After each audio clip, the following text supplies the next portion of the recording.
புதிய வருடத்தில் தமிழக மக்கள் அனைவருக்கும் கடவுள் எல்லா வளங்களையும் நலன்களையும் நிறைவாக அளித்திட பிரார்த்திப்பதாக அஇஅதிமுக பொதுச் செயலாளர் சின்னம்மா தனது புத்தாண்டு வாழ்த்துச் செய்தியில் குறிப்பிட்டுள்ளார். அனைத்திந்திய அண்ணா திராவிட முன்னேற்றக் கழக பொதுச் செயலாளர் சின்னம்மா வெளியிட்டுள்ள புத்தாண்டு வாழ்த்துச் செய்தியில், இறைவனின் கொடையாக 2017ஆம் ஆண்டு மலர்கின்ற இத்தருணத்தில் தமிழக மக்கள் அனைவருக்கும் தனது மனமார்ந்த புத்தாண்டு நல்வாழ்த்துக்களை அன்புடன் தெரிவித்துக் கொள்வதாக குறிப்பிட்டுள்ளார்.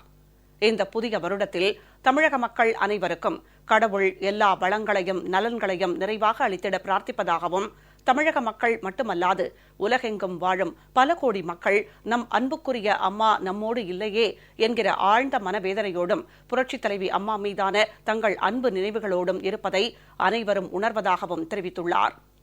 மக்களுக்காக வாழ்வதில் மட்டற்ற மகிழ்ச்சி கொண்டிருந்த மாதரசி நம் அம்மா. ஒவ்வொரு நாளும் ஏதேனும் சில நற்செயல்களை செய்வதற்காகவே அருளப்பட்ட நாளாக கருதி அறம் பல செய்து ஆனந்தம் கொண்டவர் நம் அம்மா. அத்தகைய பேருள்ளம் கொண்ட நம் அம்மாவின் நல்லாசி என்றைக்கும் நமக்கு உண்டு. அம்மா காட்டிச் சென்ற வழியில் நம் பயணம் தொடர வேண்டும் என்பதில் அனைத்திந்திய அண்ணா திராவிட முன்னேற்றக் கழகம் உறுதியாக உள்ளது. புரட்சித் தலைவி அம்மாவோடு 33 ஆண்டுகள் நிழலாக வாழ்ந்து வந்த தான் தனக்கு அளிக்கப்பட்டிருக்கும் கழக பொதுச் செயலாளர் என்ற பொறுப்பின் வழியாக தொடர்ந்து அம்மாவின் பெயருக்கு பெருமை சேர்க்கும் வகையில் பணியாற்றுவேன். அது இத்தனை ஆண்டுகளாக அம்மாவுக்கு தான் ஆற்றிய தொண்டில் தொடர்ச்சியாகவே அமைந்திடும் என்றும் சின்னம்மா தெரிவித்துள்ளார்.